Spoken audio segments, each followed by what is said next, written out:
Assalamualaikum warahmatullahi wabarakatuh. Selamat pagi menjelang siang. Salam sejahtera bagi kita semua. Yang terhormat kepada Ibu Elin Sugeng Destinanti selaku dosen pembimbing mata kuliah pengantar ilmu pendidikan dan saudara sekalian yang berbahagia. Pertama-tama kita panjatkan puja dan puji syukur atas kehadirat Tuhan Yang Maha Esa yang telah mempertemukan kita semua dalam keadaan sehat walafiat secara daring. Saya Fahri Maulidina selaku moderator kelompok 7 akan mempersembahkan materi mengenai pembaruan pendidikan.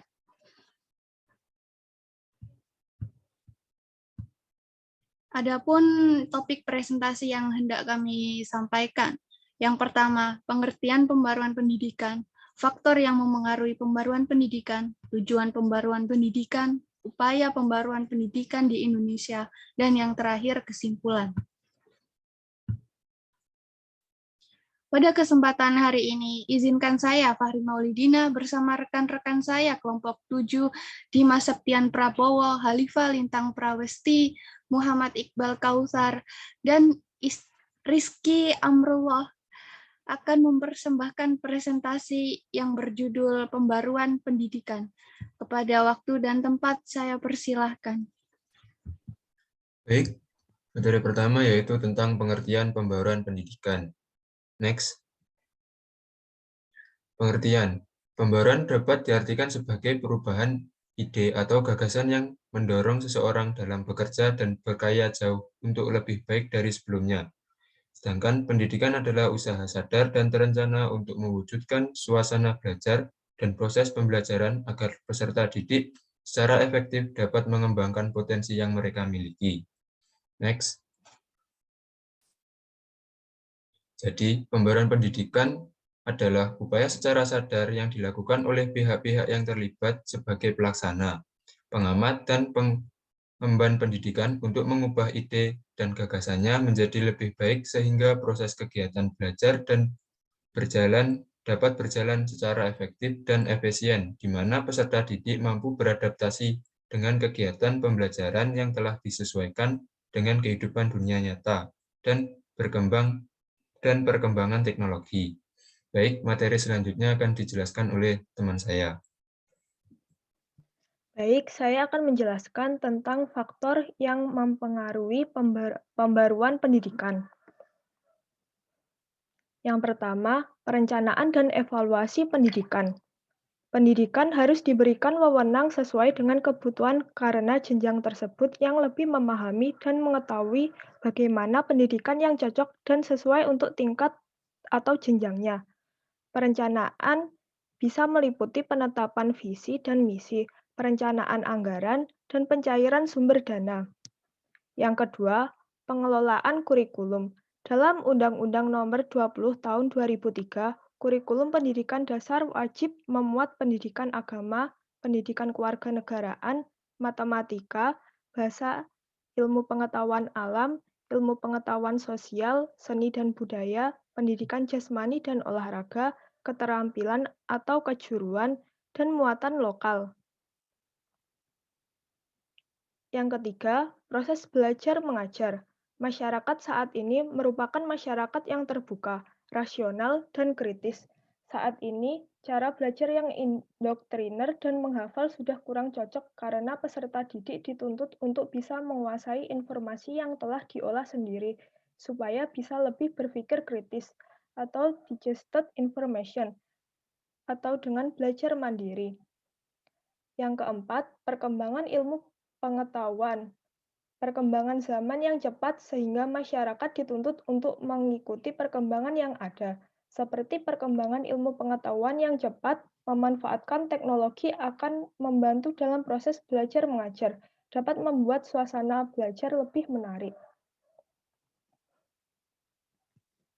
Baik, berikutnya akan dijelaskan oleh teman saya. Baik, terima kasih. Saya akan menjelaskan tentang upaya pembaruan pendidikan di Indonesia. Yang pertama, perlu dilakukan pembaruan pendidikan. Tak jarang beberapa sekolah masih mengenyam pendidikan kuno, di mana kurikulum pada masa reformasi masih diterapkan. Hal ini akan berdampak pada minat siswa pada di dunia pembelajaran. Bisa dikatakan demikian karena banyak keluhan yang dialami siswa ketika menempuh dunia pendidikan. Ketidakprofesional guru dalam kegiatan belajar mengajar. Next.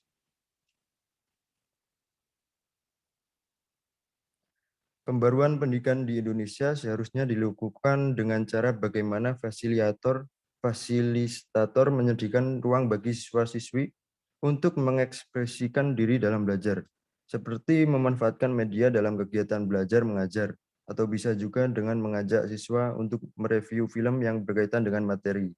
Mengikuti kurikulum memang diwajibkan bagi seluruh guru di Indonesia, tapi apa salahnya ketika merubah sedikit? Menggunakan poster, komik, meme, dan gambar visual untuk media pembelajaran, atau seperti cara seorang pendongeng. Memang benar ketika seseorang mengajar, hal pertama yang disentuh terlebih dahulu adalah jiwanya. Tanpa sentuhan jiwa, mereka akan menganggap enteng suatu pelajaran. Bahkan, tak jarang ada yang menggunakan cara curang demi mendapatkan nilai terbaik.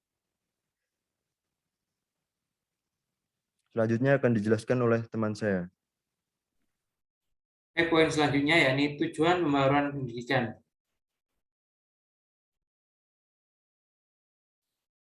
Menurut Hamijo 1974, tujuan utama pembaruan pendidikan adalah meningkatkan sumber-sumber tenaga, uang, dan sarana termasuk struktur dan prosedur organisasi.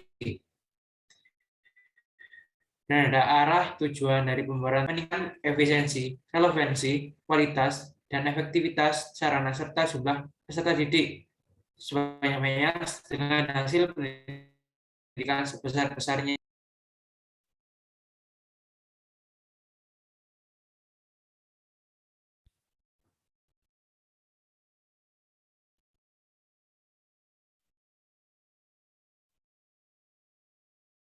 Tujuannya yakni mengejar ketertinggalan, mengejar berbagai ketinggalan dari berbagai kemajuan ilmu, pengetahuan, dan teknologi, sehingga pada akhirnya pendidikan di Indonesia semakin berjalan sejajar dengan kemajuan era tersebut. Kemudian mereformasi sistem pendidikan Indonesia, mengusahakan terus dapat melayani secara merata dan adil.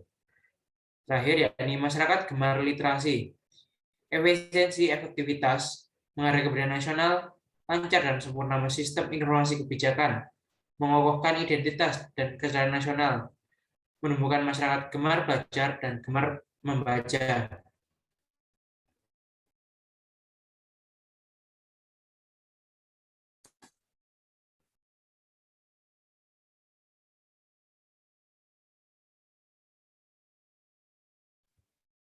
Inovasi dari pembaruan pendidikan yang dilakukan dengan tujuan tertentu untuk memecahkan masalah. Inovasi pendidikan di Indonesia dapat dilihat dari 4 aspek, yaitu inovasi terhadap tujuan pendidikan, struktur pendidikan dan pengajarannya, isi kurikulum pengajaran, serta perubahan terhadap aspek-aspek pendidikan dan prosesnya.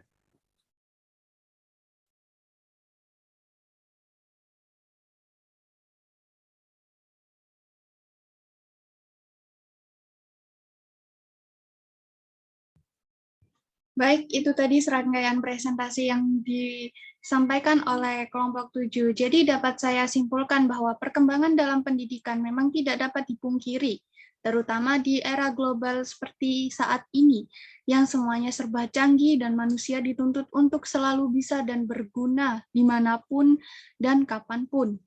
Sehingga dalam pendidikan perlu melakukan pembaruan dan penyesuaian dengan era yang ada, agar dapat menghasilkan produk berupa manusia yang berpendidikan tinggi, multitalenta, dan berbudi luhur.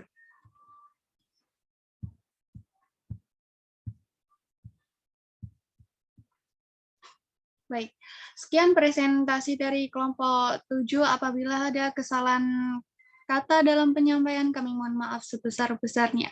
Wabillahi taufik wal hidayah. Wassalamualaikum warahmatullahi wabarakatuh.